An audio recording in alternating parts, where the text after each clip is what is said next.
십지품이라고 해서 10가지 땅이라고 하는데, 땅이라는 것은 바로 부처님의 땅이라는 뜻입니다.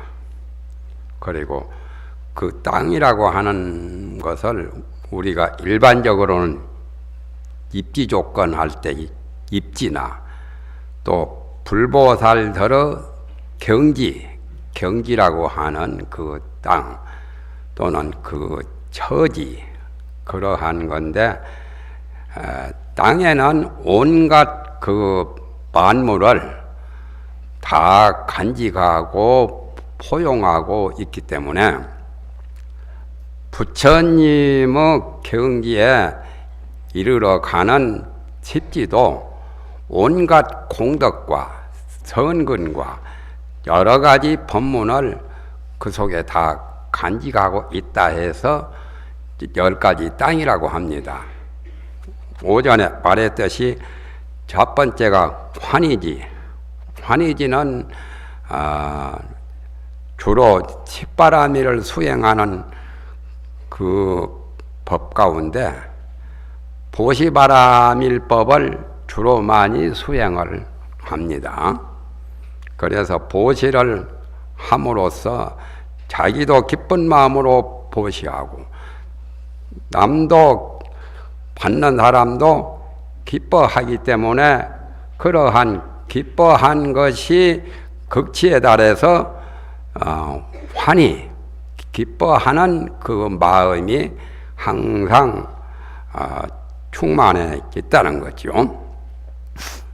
그러니까 칫바라밀을 축소하면은 육바라밀이고, 육바라밀을 축소하면 보시라는 거예요. 그래서 단합만덕이라는 말이 있어요. 단합만덕이라는 말은 보시를 인도말로는 단나라고 하죠. 단군이라는 단자하고 진화할 때 어찌 나자 단나라고 하는데, 단나를 보시라고 번역합니다.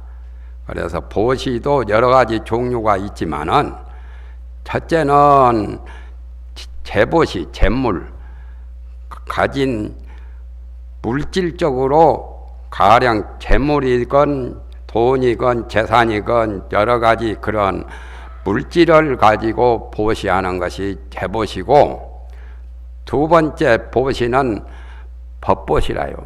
법을 보시하는 거죠. 자기가 알고 있는 지식이나 법문이나 자기가 아는 부처님의 진리 같은 거, 교법 같은 거, 그러한 보시를 하는 것이 법보시라요. 법보시가 바로 유마경에 말한 법공양이죠. 공양 중에는 법공양이 가장 최고라고 유마경에 그런 말씀이 나와 있죠. 그리고 세 번째는 공포를 없애는 두려움이 없는 무외보시. 관세음보살을 능엄경이나 저 법화경에 보면은 관세음보살 별명이 여러 가지가 있는데, 시무외보살이라고 그래요. 시무외보살. 보시라고 베풀 시자에다가 두려움이 없는, 없을무 두려울 의자. 두려움이 없는 공포. 이 세상에 사는데 가장 무서운 게 두려움이죠. 공포 있으면 하루도 마음 놓고 못 살죠. 그래서 공포를 없애는 그러한 보시를 무외보시라 합니다. 관세음보살이 이 사바세계 고통을 많이 받는 중생을 위해서 관세음보살이 극락세계 같은 좋은 세계를 그대로 두시고 이 사바세계 득파원으로 나오셔서 고통이 많은 중생들의 고난을 해소해 주시는, 두려움을 없애는 그러한 수행을 주로 하셨죠. 그래서 관세음보살의 별명이 시무외보살입니다. 능엄경에도 나오고 법화경 부문품에도 나오죠. 반야심경에도 무유공포, 무가해고 무유공포, 마음에 걸림이 없고 또한 걸림이 없을 뿐만 아니라 공포가 없어지는 거. 공포가 없어지면 지극히 마음이 편안하지요. 마음이 편안하고 몸까지도 편안한 그러한 세계가 바로 극락세계 아닙니까? 그래서 관세음보살이 바로 극락세계 아미타 부처님의 좌편의 좌보처 보살, 아미타불 다음에 성불하실 분이 이제 관세음인데, 관세음보살 별명이 시무외보살이요. 베풀시 없을무 두려울 외자, 두려움이 없는 그 법을 베풀어 주신다 그 말이죠. 관세음보살은 별명이 많습니다. 관자재보살, 천수보살, 여의윤보살, 군다리보살, 준재보살, 다 관세음보살이요. 천수경에 많이 나오죠. 또 11면 보살도 관세음보살이요. 관세음보살이 보살 중에는 가장 문수보살, 보현보살 다음으로 관세음이지만은 그래도 이 사바세계에 제일 많이 알려진 최고 보살이 관세음보살입니다. 53선지식에도 하엄경에 관세음보살이 나오십니다. 그런데 관세음보살은 시무의 보살이라고 별명을 그렇게 해요. 그러니까 재보시, 재물보시 하는 거, 또는 법보시, 무외보시, 그 세 가지 보시를 가장 중요하게 봅니다. 그래서 단합만덕이라, 단이란 말은 보시 단나, 단나가 보살이 수행하는 만 가지 덕을 다 포함하고 있다, 포괄하고 있다 그 말이죠. 그리고 육바라밀의 마지막 그 보시 지계 인욕 정진 선정 지혜가 나오죠. 지혜를 지자를 생략하고 지혜 해자 해철 삼공이라. 지혜는 육바라밀의 그 마지막 지혜는 삼공에 사모친다. 삼공이란 말은 세 가지 비었다는 건데, 삼공이니까 뭐 축구공, 배구공, 탁구공이 아니라 세 가지, 불교에서는 공환도리를 말합니다. 저 대반야경 같은 데는 공도 여러 가지가 있어요. 종류별로 18공도 있고, 금도 뭐 18금이 있고 24금 있는 것처럼 18공이 있고 20공문도 있고, 또 여러 가지 제법공상이라고 반야심경에 나오죠. 모든 법이 공한 것을 종류별로 하면은 여러 가지로 말하지만 그 중에 가장 핵심은 세 가지 삼공이요. 삼공은 아공, 법공, 구공. 아공이라고 하는 자기 주체, 나라고 하는 것이 텅 비었다는 거예요. 우리는 이 세상에 나와서 몸과 생명 때문에 살아가고 있죠. 몸이 있고 생명이 있으니까 살아서 움직이고 살아가고 있는데, 그 살아가는 자기 몸과 목숨을 가지고 주로 나라고 보지요. 내 몸이다, 내 것이다, 내 물건이다, 모두 나라고 보는 그런 그 자존심이나 아만이나 또한 그 아상, 금강경에 아상이라고 나오죠. 아상, 인상, 중생상, 수자상. 그런 것이 집에서 나온 거예요. 나에 대한 집착심. 본래는 몸도 없고 생명도 없는 거예요. 본래 어머니 뱃속에 들어가기 전에는 이러한 몸뚱이나 이러한 생명이 없는 거지만, 어머니 뱃속에 들어가서부터 이제 그런 것이, 그 전에 과거에 그런 아집성이 굳은 그 쇠땡이보다 더 굳게 뭉쳐져 있어요. 눈에 보이지 않는 그 마음 속에, 뇌리에, 정신 속에, 잠재의식 속에도 그게 있어요.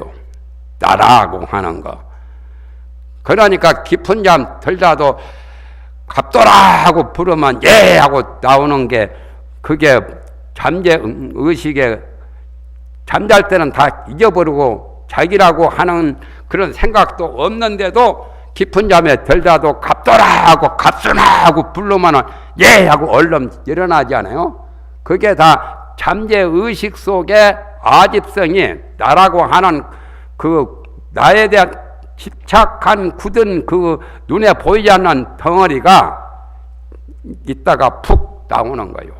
그걸 이제 아집이라고 하는데, 아집을 떠나면은 성인이 됩니다. 성인. 16 나한이나 18 나한이나 500 나한들이나 1200 아라한들은 다 부처님의 설법을 듣고 무아의 진리를 터득 했어요. 나가 없다고 하는, 사실은 고집만 두지 않으면, 나라고 하는 아집성만 일으키지 않으면은 본래가 무아인 거요. 즉 말하면 이 집도 본래가 있는 게 아니지만은 집을 만들어 짓고 보면은 기둥, 석가래, 대들보, 개화, 무슨 여러 가지 벽 같은 거, 여러 가지가 모여서 집이라고 하죠. 그러나 집을 따로따로 해체를 해서 보든지 그냥 분리해서 본다면은 집이라고 할 게 없는 거죠. 사람의 몸도 지수화풍 4대, 즉 말하면 뜨거운 불의 요소, 체온, 사람이 살아있을 때는 따뜻한 기운이 있죠. 죽으면 싸늘해지지만은 그런 화대나 또 물, 수분, 액체, 사람 몸에 액체가 있죠. 소변, 대변, 콧물 또는 사람의 피 같은 거, 그건 다 물의 요소가 수대로 되어 있고, 그리고 사람이 단단한 이 살과 뼈와 온갖 근육 같은 것은, 손발 같은 것 전부 다 지대라요. 흙의 성질이다 말이요. 흙의 요소로 되어 있고, 또 이제 사람이 숨을 쉬고 이렇게 움직이는 것, 손도 이렇게 흔들 수 있고 하는 것은, 노동하는 그것 동작을 하는 것은 바람의 성질이요. 바람. 그러니까 지수화풍 4대로 되어 있는 거고, 그것뿐만 아니라 사람은 생각하는 게 있죠. 생각하는 것을, 마음 생각을 4가지로 반야심경에 말했죠. 색은 지수화풍 4대고, 색은 물질이니까, 수상행 식은 정신적 그 심리작용에 대한 수라고 하는 것은 감수, 쾌감을 느끼든지 불쾌감을 느끼든지 좋아하든지 싫어하든지 그러한 마음이 감수작용이요. 어릴 때 한 10몇 살 때는 감수성이 예민하죠. 그 감수를 수온이라고 그래요. 5온 가운데. 그리고 그 다음에 상온은 생각하는 것, 감상하고 회상하고 과거를 기억하고 추억하고 하는 것은 생각하는 거예요. 가만히 앉아서도 생각을 하는 것도 있죠. 공상. 또 쓸데없는 허망한 생각을 하는 것도 망상, 그것도 생각이죠. 그런 것은 상온이라고 그래요. 생각이 쌓여 있다 그 말이죠. 수원은 감수작용, 명수하는 받을 숫자, 받아들이는 쾌감, 불쾌감, 그런 것을 받아들이는 것은 수원이라 하고, 거기에 대해서 또 여러 가지 사물을 대하거나 사람을 대하거나 온갖 기억계를 대할 때 생각을 해. 과거도 생각하고 현재도 생각하고 미래도 생각하죠.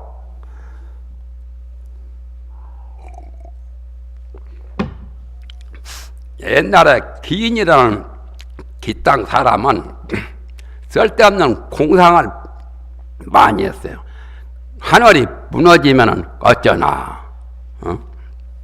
그래서 얼마 못 살고 죽었어. 그 사람은 항상 걱정을 해요. 하늘이 무너질까 봐 걱정해요. 그럴 필요 없잖아요. 하늘이 무너지는 것은 없어요. 땅이 지지는 날 수가 있지만 하늘은 무너지지 않습니다. 그런데도 하늘이 무너진다고 항상 그 근심 걱정을 했단 말이에요. 그런 게 상원이 잘못된 거예요. 생각이 비틀어진 거예요. 잘못된 거라요. 그 다음에 상온 다음에는 행온, 수상행식. 행은 마음 생각이 흘러가는 거.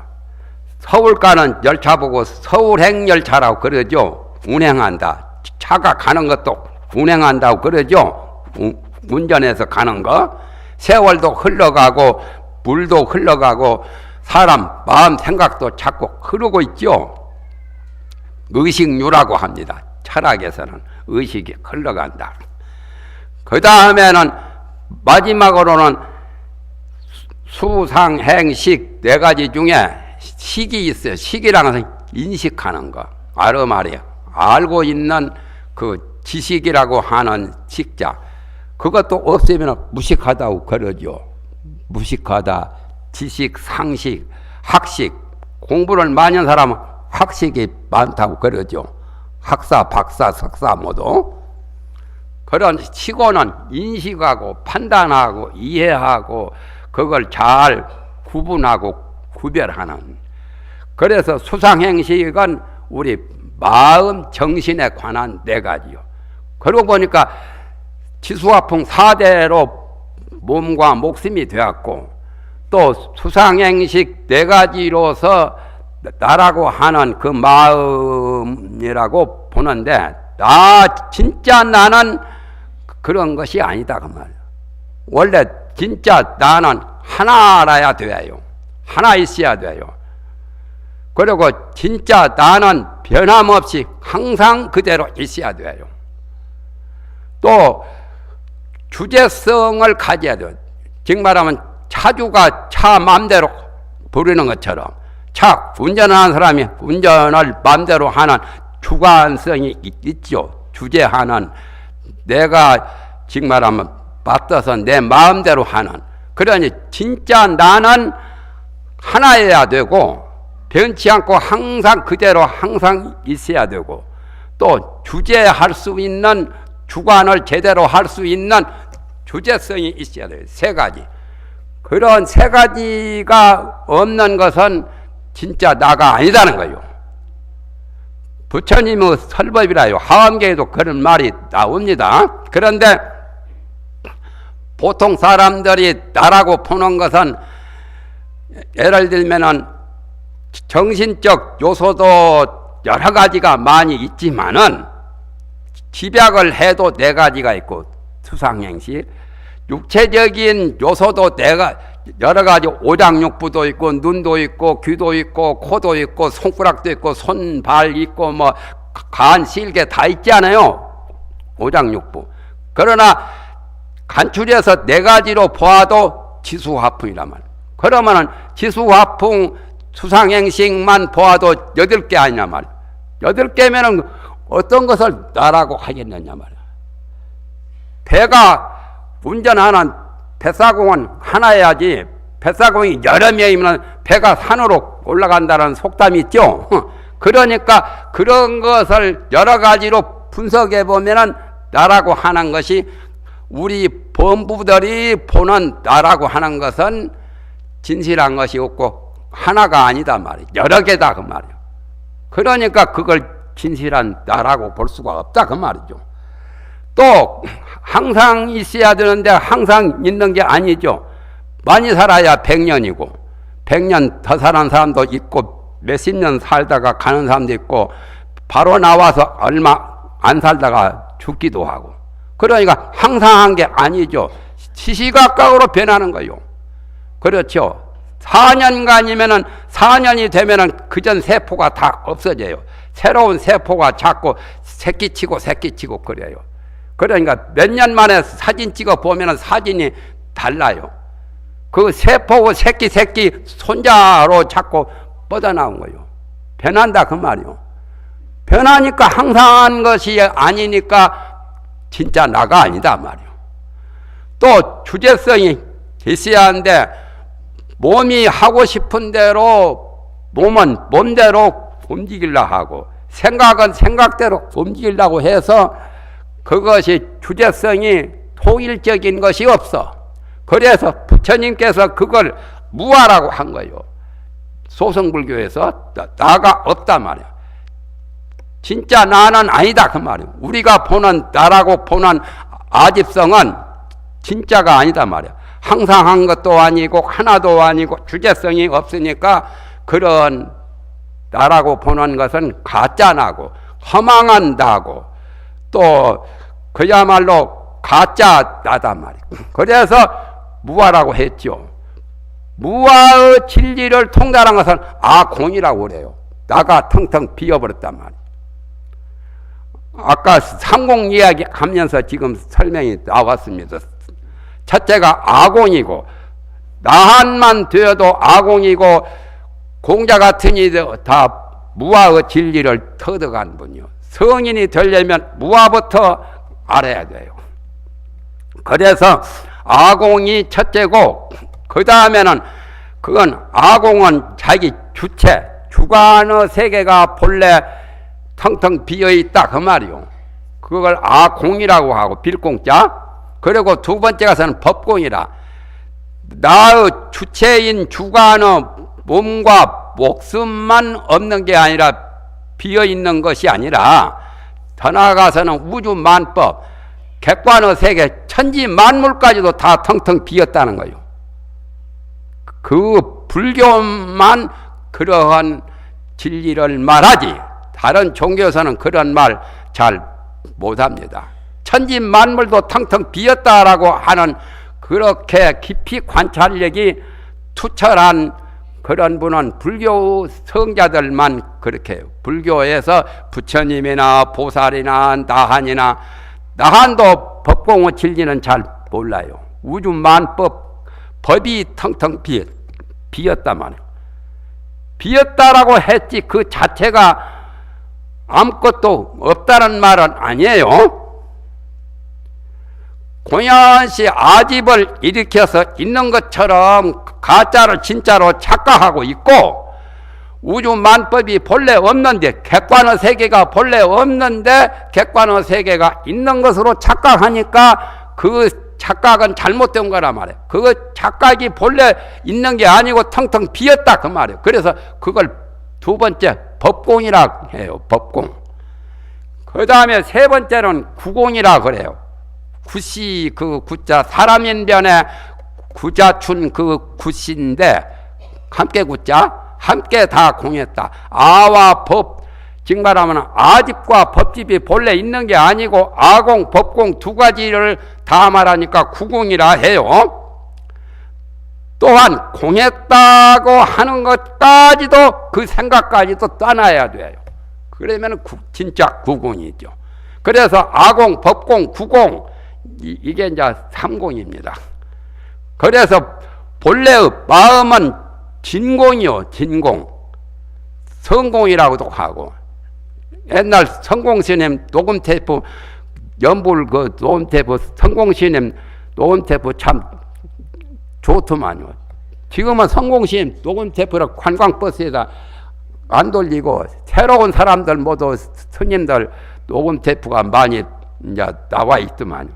성공스님이 본래 성품이 공했다는 그런 의미에서 그 불명을 성공이라 했어요. 성공을 진공이라고 돼요. 참 진짜 진실 정말 진리 그 자체가 텅텅 비었다는 거. 아공 법공 구공 그러한 도리를 진공이라고도 하고 성공이라고도 해요. 그래서 해철 삼공이라 육바람일 중에 마지막 지혜는 아공 법공 구공 세 가지 삼공에 사무친단 말이에요. 그러니까 보시는 단한만덕 단자 기억을 해두세요. 그런 문자는 우리 입력을 좀 잘해야 돼요. 우리 마음속에다가. 그건 설령 진리를 터득하지 못할지라도 그런 말이라도 깊이 간직해 두면은 보물단지 모시고 다니는 것보다 훨씬 낫습니다. 그까지는 보물단지란 남이 훔쳐갈 수도 있죠. 보물이 영구적으로 있는 건 아니에요. 그러나 내 마음속에다가 부처님의 하엄경의 진리 삼공이다 또는 아까 말한 단한만덕 보시는 만가지의 공덕 만가지의 덕을 포함하고 있다. 그런 말씀과 해철 삼공, 지혜는 아공, 법공, 구공, 삼공에 사무친다는 그 두 마디라도 깊이 깊이 간직하면은 저 저승세계 가도 겁날 게 없어요. 관세음보살, 시무의 보살처럼 그렇게 됩니다.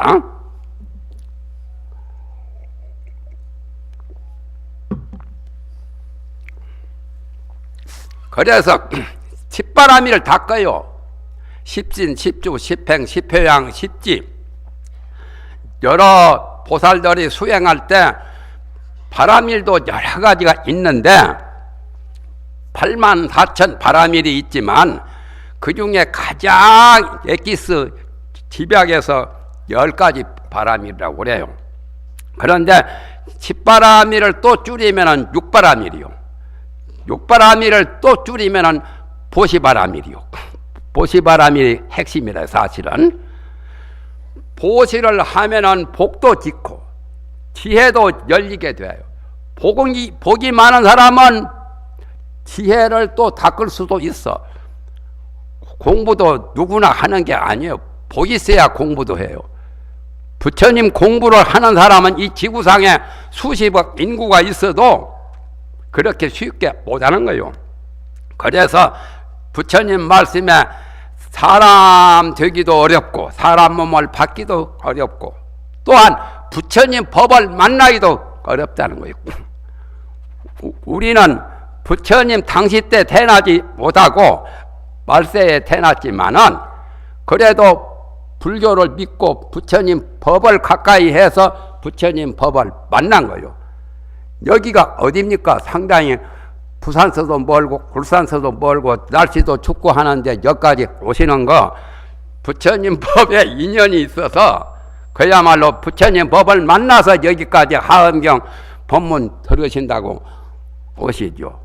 또 평일에는 많이 못 오시잖아요. 일이 많으니까. 그것도 복이 있어야 평일에도 오지. 일요일날 토요일날은 여가 가득 차요. 내가 그전에 보니까. 지금 평일이라서 좀 덜 찼잖아요. 이것도 다 복이 있어야 돼요.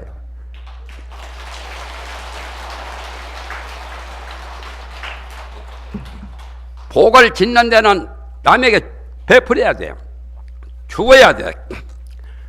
주는데도 작물 취득, 남은 물건은 훔친 거, 남은 물건, 도적질한 물건 가지고 보시해서는 그건 복이 아니에요. 죄가 되지. 그건 작물 취득죄. 내가 있는 것을 남에게 베풀어야 돼요. 그러면 내 재산은 1억이나 10억 되는데 1000억이나 10,000억은 보시할 수가 없지만은 자기 행편에 따라서 조금씩만 해도 돼요. 그렇죠. 내가 그냥 남한테 보시해서 주어버리라는 것은 아니에요. 내가 살아갈 수 있는 한도 내에서 조금만 아끼면 돼요. 그래서 옛날 사람들 그 살림할 때 가정주부들이 쌀을 조그마한 그 공기에다가 쌀 언제든지 밥하러 갈 때 하나씩 떠놓아요. 그래 놓으면 그것도 한 달, 2달 되면은 그것이 쌀이 한 가마, 2가마 됩니다. 오래오래 조금씩 떠놓은 그 쌀도. 그렇잖아요? 그러면 나중에 자기 아들, 딸 결혼식 할 때나 무슨 잔치할 때나 제사 지낼 때 그 쌀 가지고 하기도 해요. 그것도 일종의 보시나 똑같아요. 저축도 보시고 보시를 남에게 어려운 사람 구제하는 그게 한없는 복을 짓는 거예요. 그래서 복이 많으면 공부도 잘할 수 있고 지혜도 열릴 수 있고 그러기 때문에 단한 만덕이라 보시는 10,000가지 덕을 다 포함하고 있다는 거예요. 우리가 이 세상에 나와서 보시를 못하고 복을 못 지어서 못 살고 가난하고 없이 사는 거예요. 가장 어려운 나라에 가장 뒤떨어진 그러한 소위 선진 국민이 못 되고 제일 하등 국민이 되는 것도 복을 못 진 사람들이 그런 나라에 태어난 거예요. 같은 나라에 태어나도 복 있는 사람은 잘 살고 아주 살기가 좋은데, 같은 서울시에 산다 해도 서울시 시민들이 다 잘 사는 것은 아니잖아요. 판자촌도 있던데 옛날에 보니까. 지금은 판자촌 안 보이지만은 지금도 영세민이 많아요. 부산도 가령 저 영도 저 산동네 가보니까 행편없이 저 촌에 사는 사람보다 더 못 사는 사람도 있던데요. 그러니까 복을 못 지은 사람은, 복이 없는 사람은 그렇게 곤란을 받는다는 거예요. 그래서 복을 짓는 방법이 보시하는 거고, 보시를 함으로써 누부 좋고 매부 좋고 나도 이익을 얻을 수 있고 다른 사람도 이익을 얻을 수 있고 기쁜 마음을 서로가 가질 수 있다 그 말이에요. 그러면 건강도 좋고 만 가지 일이 다 잘 풀리는 거죠. 그러니까 부처님 법을 항상 만날 수 있고, 우리가 언제든지 발언할 때 부처님 법을 항상 만나기를 발언해야 됩니다. 그러면은 사막도는 영원히 가지게요. 사막도는 지옥 악의 축생인데 거기는 두 번 다시 갈 곳이 아니에요. 한 번도 안 갈 곳이에요. 수다원만 되어도 사막도를 영원히 가져갑니다.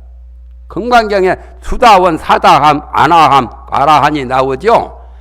사막도를 하직하려면 항상 불법을 만나서 불법 수행을 하고 마음 공부를 해야 돼요. 이 세상에 공부할 게 많습니다. 많지요. 어려서 국민학교나 유치원에 가서 말 배워야지요. 국어책 같은 거. 우리 국어도 배우고 더 나가서는 이제 고등학교나 대학교 가가지고는 또 외국말도 배우지요. 외국말 배워야 외국 사람들하고 상대해서 돈도 벌고 활동하기 좋죠. 그러니까 말 공부를 해야 돼요. 그 다음에 말만 공부해서 안 되죠. 글도 공부해야 돼요. 글, 한글도 해야 되고 영문이나 한문이나 또는 범어, 범서나 불경을 제대로 보려면 또 한문만 보는 것보다도 범어나 파리어 같은 데 능통하면 더 좋죠. 그러니까 글 공부도 해야 돼요. 말 공부, 글 공부. 그것만 가지고 또 터는 것도 아니죠. 기술 공부도 해야 돼요. 자격증을 따야 되고 먹고 살려면.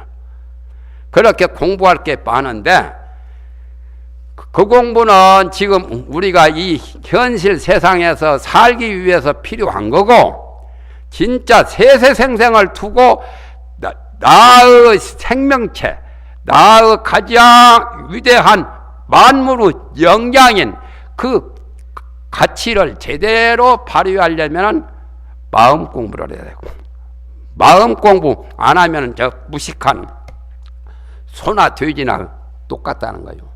그렇지 않아요? 사람이 먹고 사는 것만은 전부는 아니요. 돼지가 띵띵 살쪄가지고 불고기로 제공하는 게 뭐가 좋겠어요? 그것도 보살 마음으로 하면 괜찮겠지만 언제는 보현보살이 돼지로 태어난 적도 있었어요. 일부러.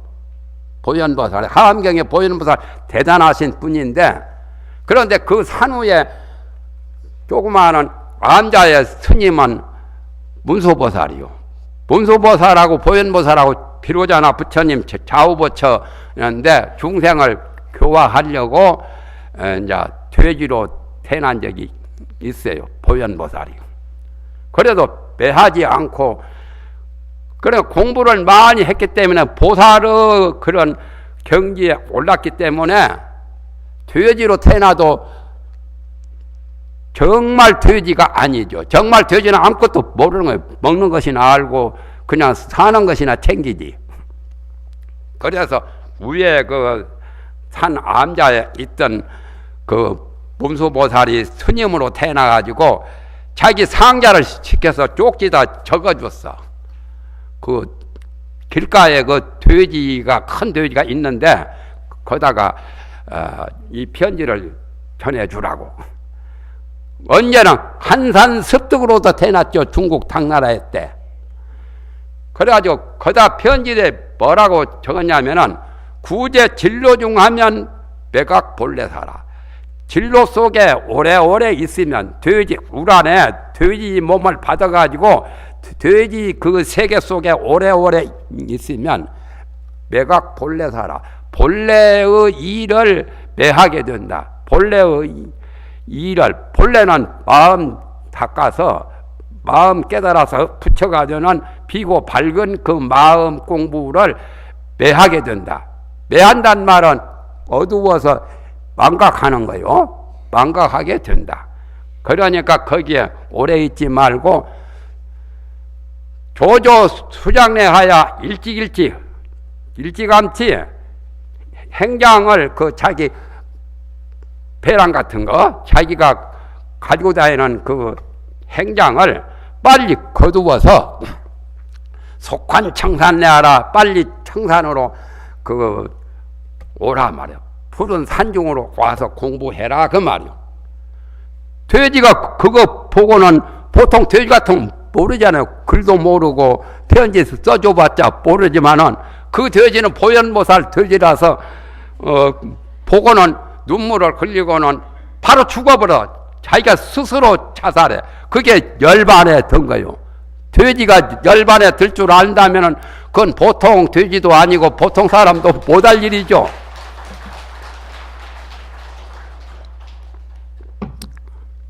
그래가지고 돼지 큰 놈이 죽어버렸어.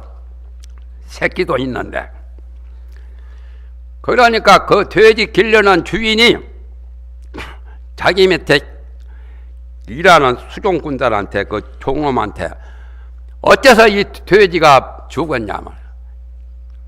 누가 독약을 던져 주었냐. 돼지가 갑자기 죽는 것은 돼지가 멀쩡한 돼지가 죽은 것은 병도 아니다 말. 그러니까 이제 그걸 보았던 사람이 정말한 돼지 일을 했던 그 사람들이 저 위에 저 산에서 어떤 스님이 상자 꼬마한테 시켜서 뭐 편지 쪽지를 하나 던져주지 그거 보고는 죽더라고. 그러니까 돼지 죽은 장본인을 이제 알았어. 그 스님한테 찾아갔어. 돼지 주인이 찾아가서 막 호통치면서 나쁜 놈이라고 막 그 행패를 부리는 거예요. 행패 부리면서 왜 멀쩡한 돼지를 죽였냐고.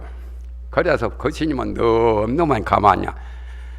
당신도 돼지 되고 싶소 이렇게 물었어. 그러니까 사람이 왜 돼지 돼야냐고 하니까 당신도 잘못하면은 돼지 신세 된다고. 저 돼지가 진짜 돼지가 아니라 나하고 같이 공부했던 돌을 닦았던 도반이다. 도반이 너희 집에 가서 돼지로 이렇게 화해서 있는데 오래오래 돼지 그 물 안에서 똥이나 싸고 오줌이나 싸고 그 식은밥이나 주는 거 그거 먹고 있어봤자 별 소용이 없으니까 빨리 산에 돌아와서 공부해라고 마음 공부해라고 내가 이렇게 편지를 전해주었다고.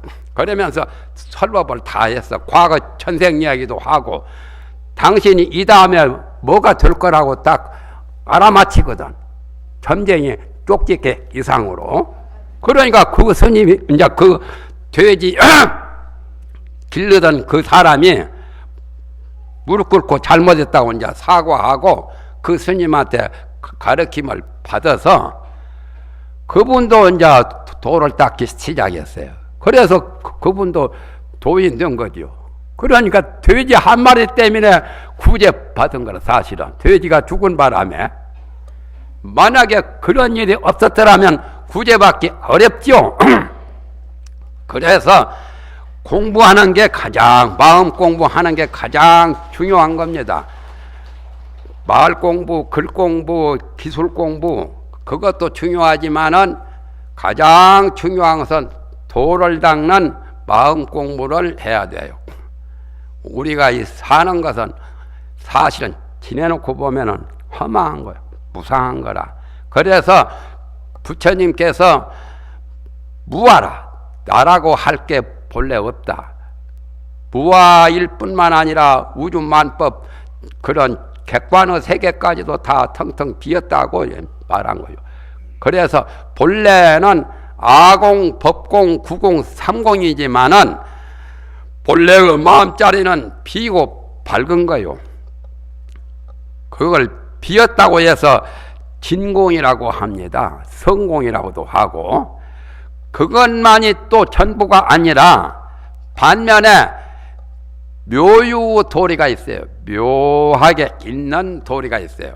그래서 여기 금강장 보살이 말씀하시기를 십지품 제일 첫머리에 부처님 법은 열의 대선도는 열의 부처님의 큰 위대하신 그런 신선의 도는 미묘불가지라 미묘해서 묘해서 가히 알 수가 없단 말이야.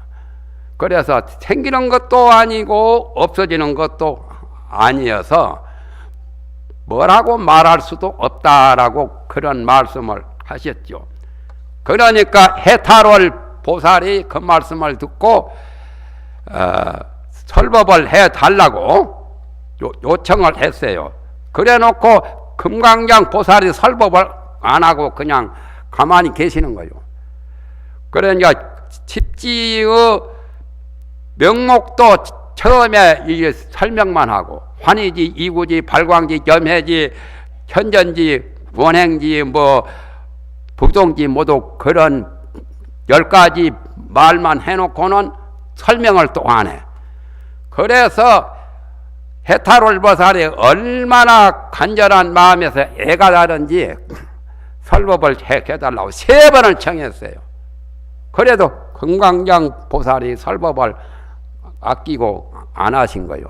그러니까 금강장 부처님과 또는 비로자나 부처님과 여러 부처님이 또 설법을 해라고 이렇게 간청을 했고, 또 여러 대중이 이 십지 법문을 해주기를 갈망하고 간청을 했습니다.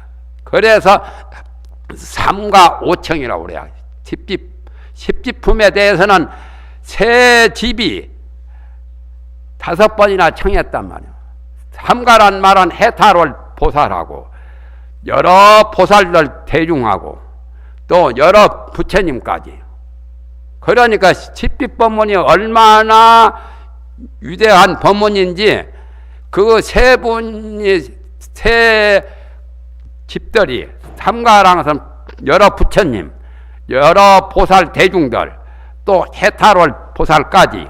그래서 3가가 5번 청했단 말은 부처님도 그대가 십지법문을 해라 해서 간청했고, 또 해탈월 보살은 3번을 간청했고 3차례를, 그리고 여러 보살 대중들이 또 설법해 주시기를 간청해서 5번 청했어요.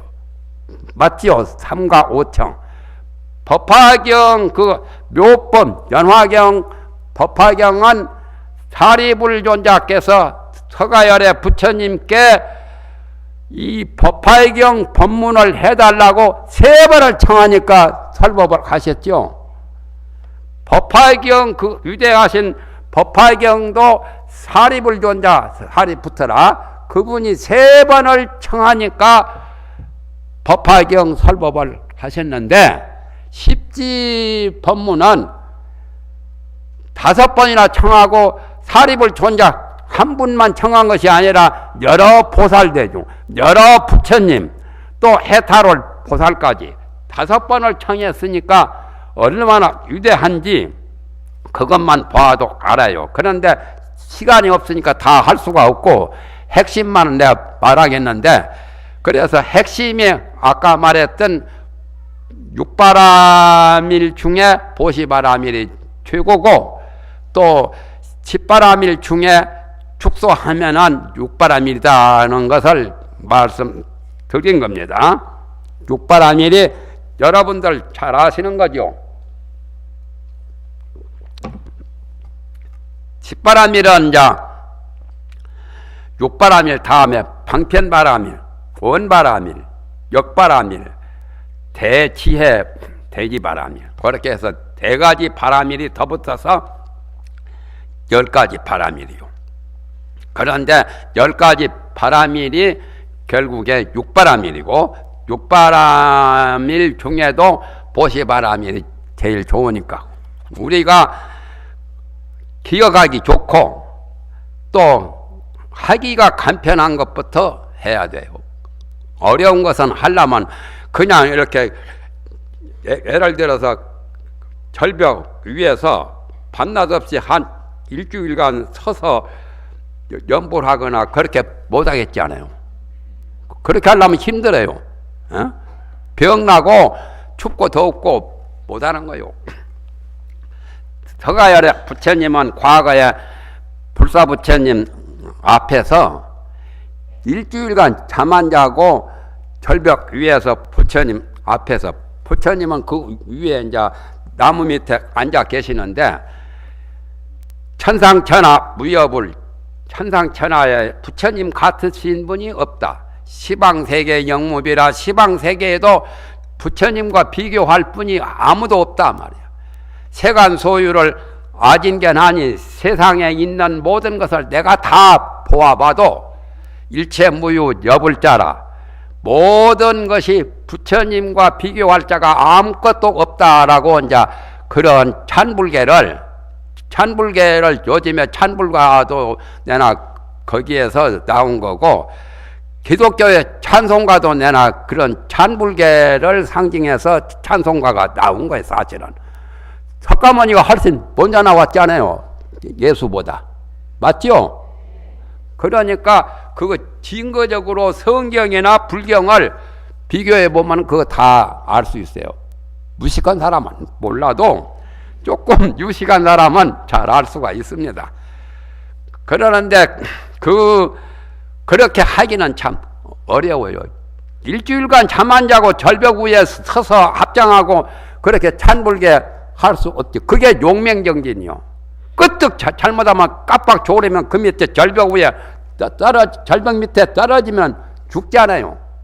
그렇게 생명을 떼어놓고 용맹정진 하기란 어려워도 자기가 조금 쌀 조그마한 포색에다 떠가지고 이렇게 모아놨다가 제사 때 잔치 때 쓰는 것처럼 보시를 조금씩 하는 거요. 그렇게라도 복을 짓고 불쌍한 사람을 도와주려고 하는 그 마음부터가 벌써 복을 많이 짓는 거예요. 그 마음을 갖는 게 마음이 첫째죠. 그 육체적으로 움직이는 그 다음 문제예요.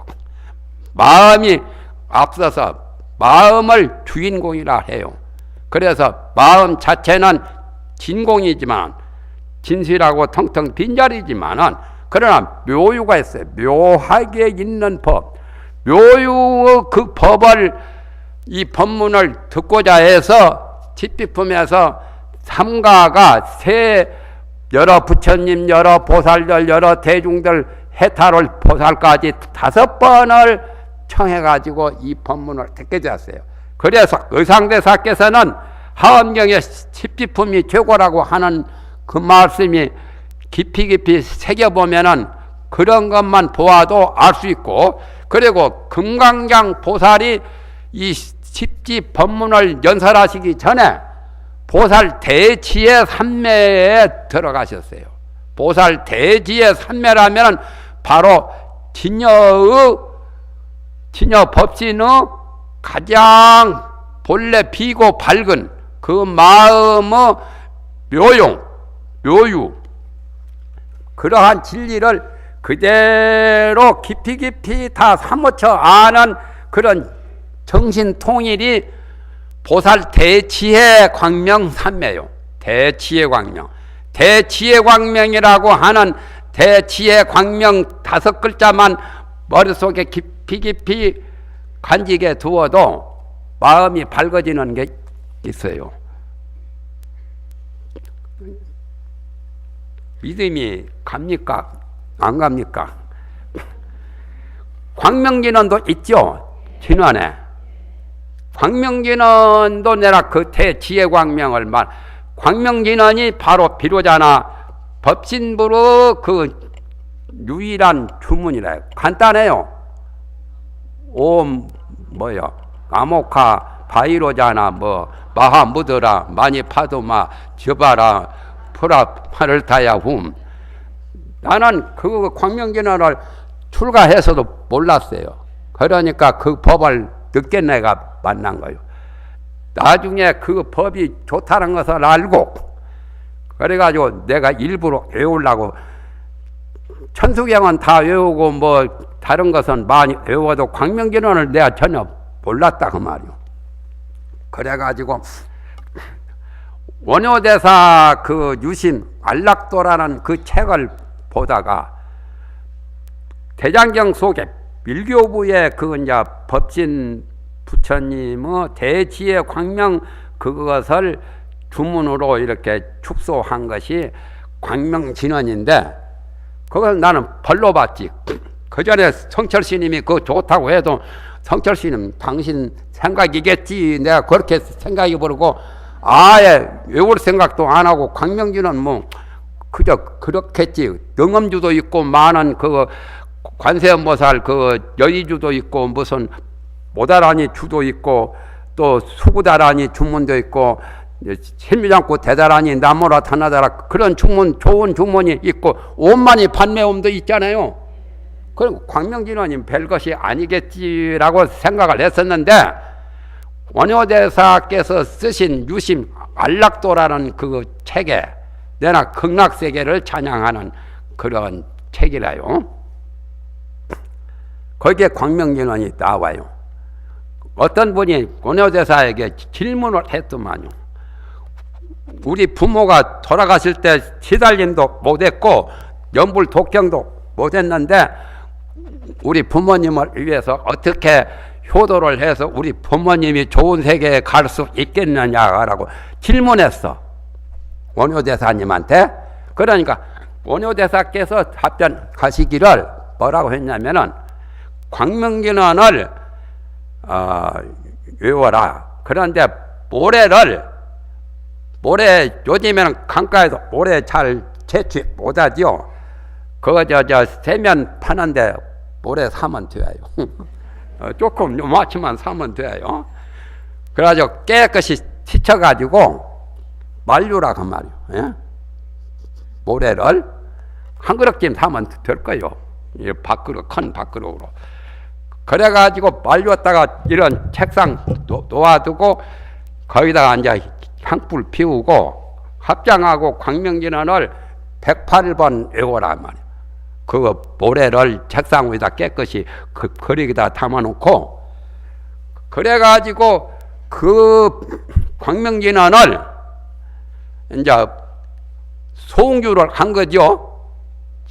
광명진언 주문을 모래에 놓아두고 향불 피우고 그거 이제 주문을 외우니까 내 연파와 나의 입김이나 나의 숨김이 광명진언 그 모래 쪽으로 가잖아요.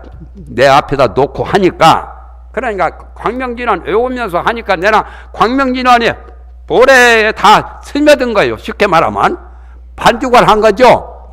모래 반죽을 한 거예요. 광명진언으로.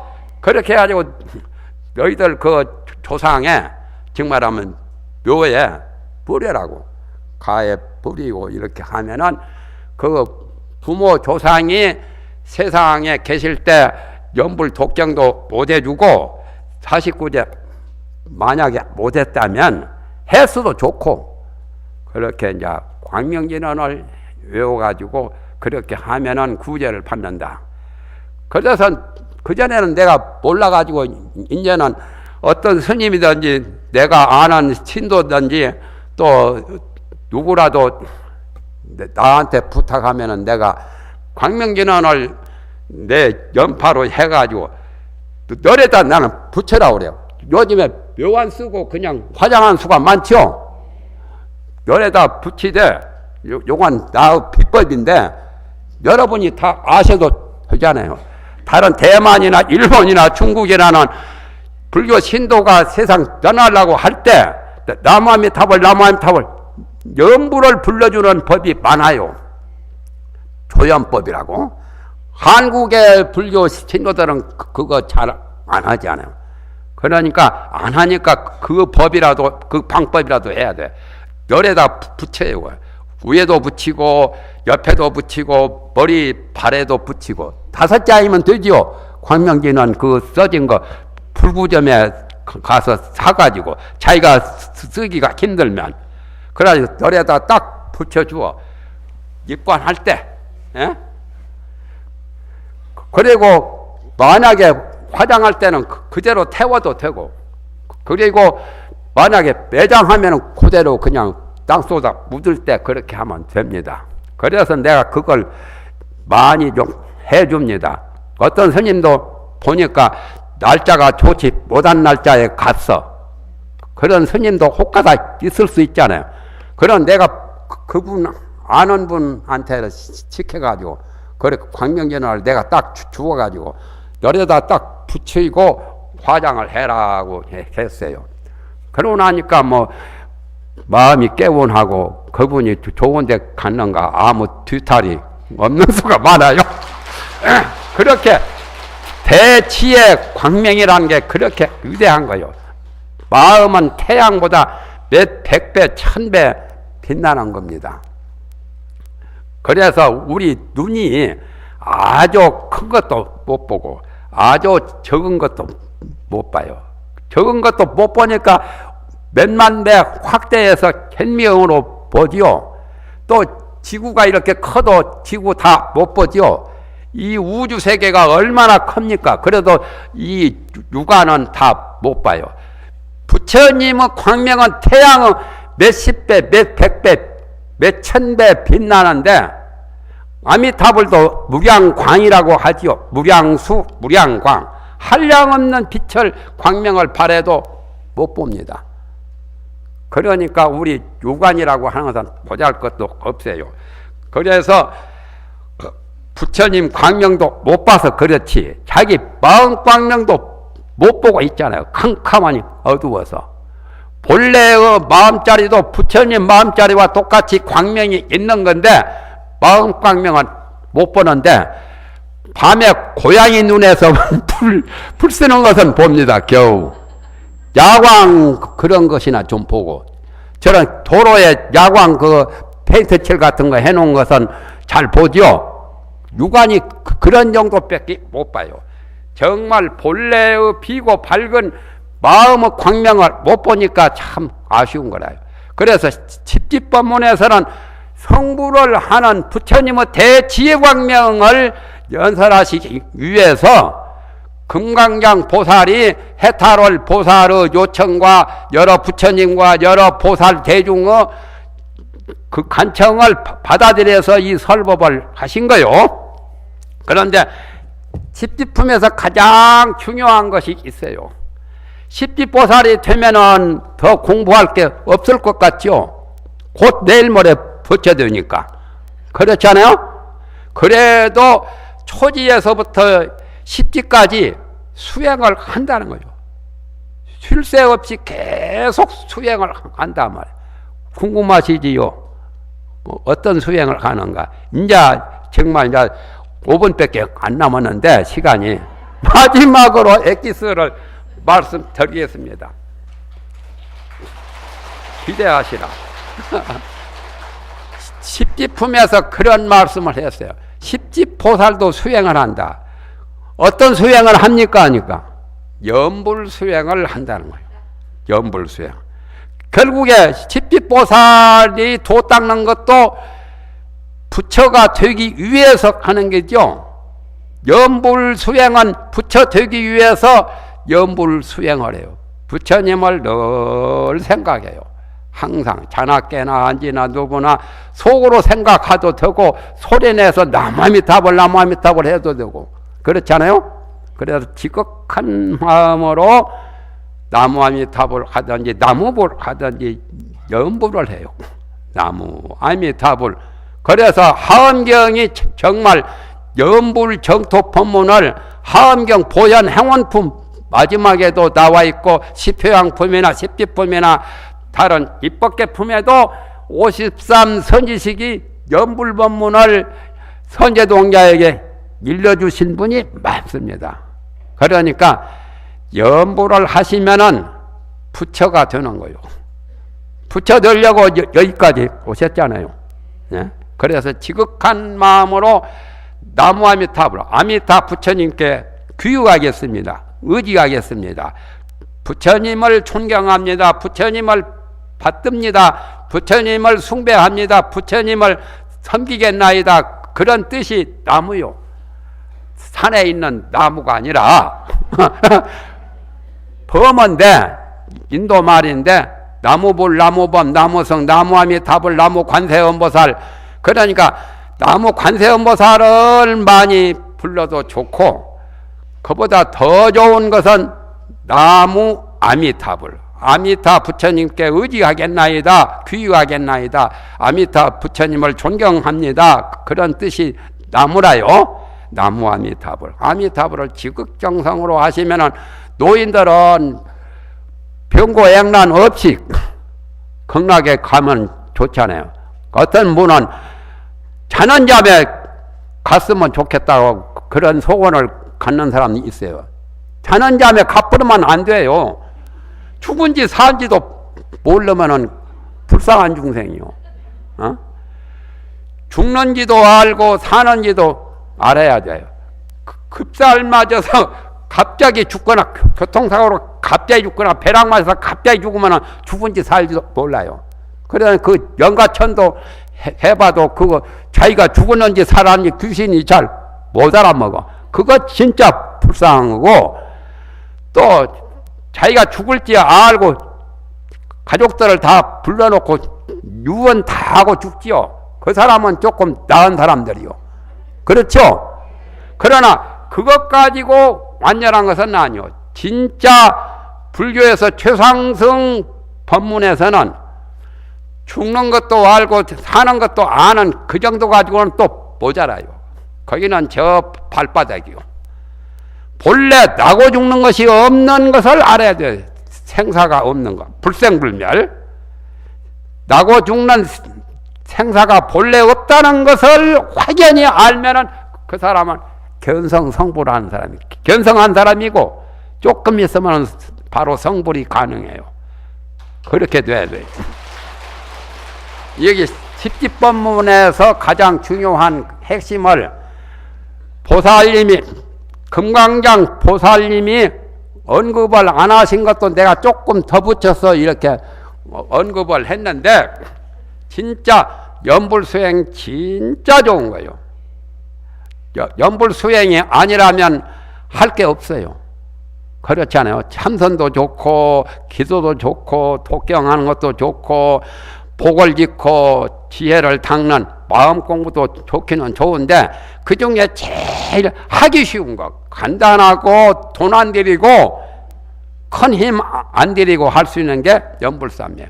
소리를 내기가 어려우면 속으로 하고, 속으로도 나무아미타불 6자 불리기가 힘들면은 그냥 아미타불 하시든지, 아미타불도 불리기가 어려우면은 타불하면 하기는 쉽죠. 또 타불도 어려우면 불,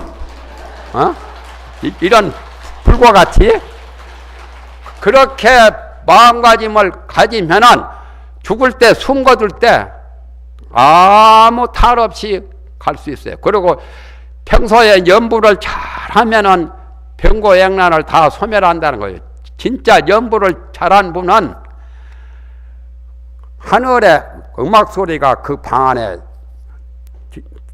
나고, 요즘에는 뭐 녹음 테이프 같은 거, 노래 비디오 같은 것도 많이 트니까 뭐 별 것도 아닌 것 같지만은 하늘에 음악 소리가 들리고, 그 방 안에 쿠키한 냄새가 나는 게 아니라 하늘에 좋은 향내가 나는 거고, 그것뿐이 아니에요.